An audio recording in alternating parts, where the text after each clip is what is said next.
আসসালামু আলাইকুম বন্ধুরা, চলে আসলাম আরেকটি নতুন ভিডিও নিয়ে। তো আজকে বিরিয়ানি রান্না করা দেখাবো, বিরিয়ানি রেসিপি।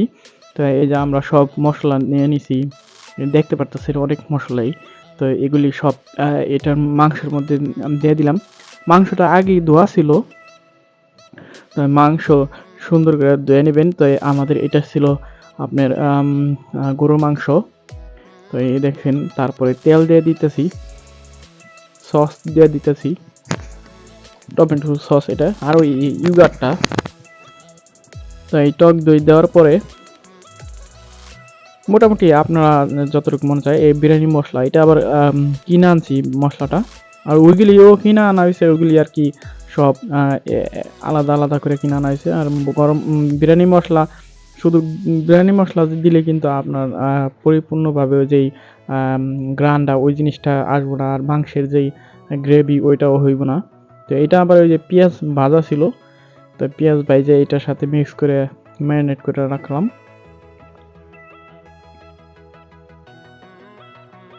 তো এটা আবার ওই প্রেশার কুকারে রান্না করব।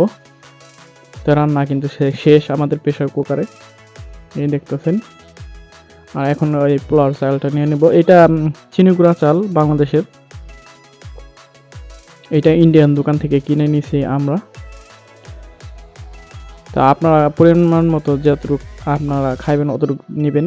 এখানে আমরা 7 পট নিছি চাউল। পরে ওই তেল দিয়ে, ওই তেলের মধ্যে এই চালটাকে ভাজা ভাজা করব, লাড়াচাড়া উপরে রাখবেন। পরে ওই পেঁয়াজ কুচি যে ভাজা ছিল ওইটা এর মধ্যে দিয়ে দিলাম। পরে আলু আর মরিচ, আলুটা আমরা তেলের মধ্যে ভাজা নিছি। এরপরে কিছুক্ষণ লাড়াচাড়া পরে এই গরম পানি, আপনারা অবশ্যই মনে রাখবেন যে গরম পানি দিবেন। তো এখানে 10 কাপের মতো পানি দেওয়া হয়েছে। তো এই দেখতেছেন আমাদের চাল মোটামুটি হয়ে আইছে। আর এর মধ্যে আমরা ওই মাংস রান্না করা ছিল ওইগুলি দিয়ে দিলাম। চাল কিন্তু অনেক হাফ হইলেই হইব। হাফ হওয়ার পরে এই মাংস দিয়ে দিবেন। আর দিয়ে দিলাম 1 কাপ পরিমাণের দুধ, লিকুইড দুধ, এইটা গুঁড়া দুধ না। এরপরে লাড়াচাড়া দিয়ে এটার সাথে মিক্স করে দিতেছি।